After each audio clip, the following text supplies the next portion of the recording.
नमस्कार। आज हम कक्षा 8 की संस्कृत का तीसरा पाठ पढ़ेंगे।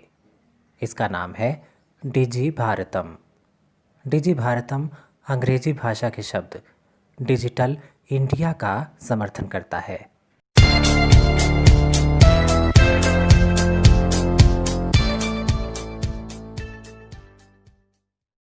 पाठ शुरू करने से पहले हम इसके शब्दार्थ को अच्छे से याद कर लेंगे ताकि इसके कठिन शब्दों का पता चल जाए और पाठ अच्छे से समझ में आ जाए।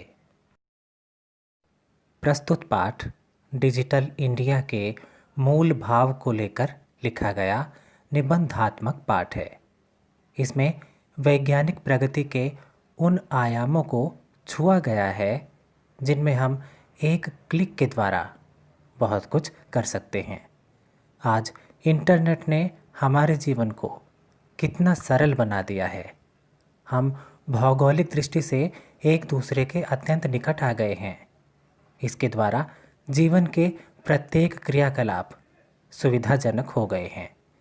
ऐसे ही भावों को यहाँ सरल संस्कृत में व्यक्त किया गया है। तो चलिए पाठ शुरू करते हैं। अद्य संपूर्ण विश्वे डिजिटल इंडिया इत्यस्य चर्चा श्रूयते। अर्थात आज के समय में लगभग पूरे विश्व में डिजिटल इंडिया शब्द की चर्चा सुनाई पड़ती है। अस्य पदस्य का भावः इति मनसि जिज्ञासा उत्पद्यते। इस शब्द का भाव अर्थात इस शब्द का अर्थ क्या है, ये जानने की इच्छा हमारे मन में उत्पन्न होती है। काल परिवर्तनेन सह मानवस्य आवश्यकता अपि परिवर्तते। इसका अर्थ है कि समय बदलने के साथ मनुष्य की आवश्यकताएं भी बदल गई हैं। प्राचीन काले ज्ञानस्य आदानं प्रदानं मौखिकम आसीत्। अर्थात प्राचीन काल में ज्ञान के आदान प्रदान का साधन मौखिक रूप ही हुआ करता था। अर्थात बोलकर और सुनकर ही हम दूसरों की बातें समझते या अपनी बातें दूसरों तक पहुंचा सकते थे। विद्या च श्रुति परंपराया गृह्यते स्म। और विद्या अर्थात ज्ञान का अर्जन भी श्रुति परंपरा के द्वारा ही हुआ करता था। अर्थात प्राचीन काल में शिक्षक जो बातें बच्चों को मौखिक रूप से बताया करते थे, बच्चे उन बातों को सुनकर ग्रहण किया करते थे। अनंतरम तालपत्रोपरि भोजपत्रोपरि च लेखन कार्यम आरब्धम। और उसके बाद ताड़पत्र और भोजपत्र पर लिखने का कार्य आरंभ हुआ। परवर्तिनी काले कर्गदस्य लेखन्यः च आविष्कारेण सर्वेषामेव मनोगतानां भावानां कर्गदोपरि लेखनं प्रारब्धम। समय बदलने के साथ कागज और लेखनी अर्थात कलम के आविष्कार के द्वारा तो सभी के मन के भावों को कागज के ऊपर लिखना आरंभ कर दिया गया। टंकण यंत्रस्य आविष्कारेण तु लिखिता सामग्री टंकिता सती बहुकालाय सुरक्षिता आतिष्ठत। यहाँ टंकण यंत्र का अर्थ है टाइपराइटर। टाइपराइटर के आविष्कार के द्वारा तो लिखी गई सामग्री को टाइप करके बहुकालाय अर्थात लंबे समय तक सुरक्षित रखा जाने लगा। वैज्ञानिक प्रविधेः प्रगति यात्रा पुनरपि अग्रे गता। इसके बाद विज्ञान की ये प्रविधि अर्थात ये तकनीक जिसकी यात्रा आगे बढ़ती रही। अद्य सर्वाणि कार्याणि संगणक नामकेन यंत्रेण साधितानि भवन्ति। आज के समय में तो लगभग सभी कार्य संगणक अर्थात कंप्यूटर नामक यंत्र के द्वारा पूरे होने लगे हैं। समाचार पत्राणि पुस्तकानि च कंप्यूटर माध्यमेन पठ्यन्ते लिख्यन्ते च। इसका अर्थ है कि समाचार पत्र अर्थात न्यूज़पेपर्स और पुस्तकें आदि कंप्यूटर के माध्यम से ही पढ़ी जाने लगी हैं और लिखी जाने लगी हैं। कर्गदोद्योगे वृक्षाणाम उपयोगेन वृक्षाः कर्त्यन्ते स्म। अर्थात कागज के उद्योग में वृक्षों का उपयोग करने के लिए वृक्षों को काटा जाता था। परम संगणकस्य अधिकाधिक प्रयोगेण वृक्षाणां कर्तने न्यूनता भविष्यति इति विश्वासः। परंतु संगणक अर्थात कंप्यूटर के अधिक से अधिक प्रयोग के द्वारा वृक्षों की कटाई को कम किया जा सकता है, ऐसा विश्वास है। अनेन पर्यावरण सुरक्षायाः दिशि महान उपकारो भविष्यति। इसके द्वारा पर्यावरण की सुरक्षा की दिशा में हमारा एक महत्वपूर्ण योगदान माना जाएगा। अधुना आपणे वस्तुक्रयार्थं रूप्यकाणाम अनिवार्यता नास्ति। अर्थात आज के समय में तो आपने अर्थात बाजार में वस्तुओं को खरीदने के लिए रुपए की भी आवश्यकता नहीं रह गई है। डेबिट कार्ड, क्रेडिट कार्ड इत्यादि सर्वत्र रूप्यकाणाम स्थानं गृहीतवन्तौ। इसका अर्थ है कि डेबिट कार्ड और क्रेडिट कार्ड ने आज के समय में हर जगह रुपए का स्थान ले लिया है। वित्तकोशस्य अर्थात बैंकस्य च अपि सर्वाणि कार्याणि संगणकयंत्रेण संपाद्यन्ते। इसका अर्थ है कि वित्तकोश अर्थात बैंक के सभी कार्य भी आज के समय में कंप्यूटर के द्वारा ही पूरे होने लगे हैं। बहुविधाः अनुप्रयोगः अर्थात अनेक प्रकार की ऐप्स के द्वारा, जैसे विभिन्न प्रकार के बैंकों से संबंधित ऐप्स या पेमेंट ऐप्स जैसे कि पेटीएम, फ़ोनपे या गूगल पे के द्वारा मुद्राहीनाय विनिमयाय सहायका सन्ति। अर्थात इन ऐप्स के द्वारा कैशलेस ट्रांजैक्शन में सहायता मिली है। कुत्रापि यात्रा करणीया भवेत् रेलयान यात्रापत्रस्य वायुयान यात्रापत्रस्य अनिवार्यता अद्य नास्ति। अर्थात कहीं भी यात्रा करनी हो उसके लिए अब रेल का टिकट और हवाई जहाज़ का टिकट अपने साथ रखने की आवश्यकता नहीं रह गई है।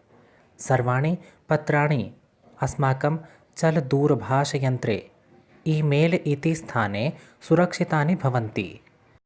इसका अर्थ है कि सारी जानकारी हमारे चल दूरभाष यंत्र अर्थात मोबाइल फ़ोन के ईमेल नामक स्थान में सुरक्षित रहती है।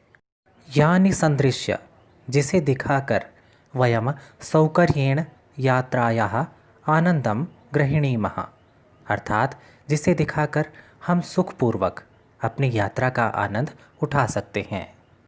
चिकित्सालये अपि उपचारार्थं रूप्यकाणाम आवश्यकता अद्य न अनुभूयते। इसका अर्थ है कि चिकित्सालय में अर्थात हॉस्पिटल्स आदि में उपचार के लिए, इलाज के लिए रुपए की आवश्यकता आज अनुभव नहीं होती है। सर्वत्र कार्ड माध्यमेन ई बैंक माध्यमेन शुल्कम प्रदातुं शक्यते। क्योंकि आज के समय में हर जगह कार्ड के द्वारा या इंटरनेट बैंकिंग के द्वारा शुल्क भरा जा सकता है या चार्ज को पे किया जा सकता है।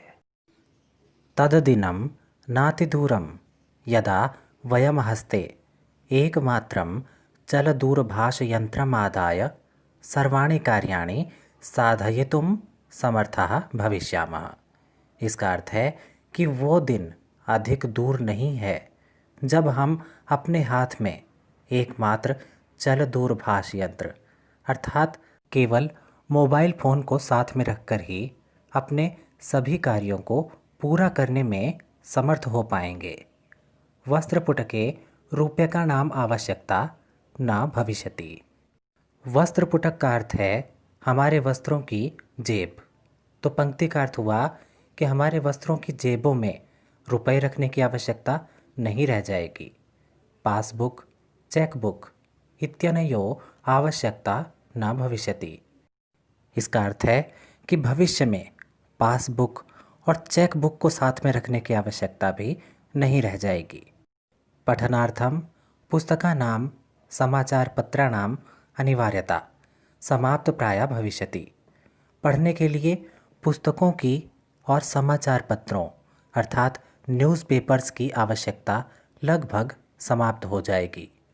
लेखनार्थम अभ्यास पुस्तिकायाः कर्गदस्य वा, लिखने के लिए अभ्यास पुस्तिका या नोटबुक और कागज़ की आवश्यकता भी नहीं रह जाएगी।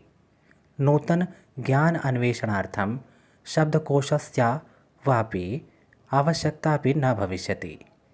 इसका अर्थ है कि नए शब्द के अन्वेषण के लिए या किसी नए शब्द का अर्थ पता लगाने के लिए शब्दकोश अर्थात डिक्शनरी की आवश्यकता भी नहीं रह जाएगी।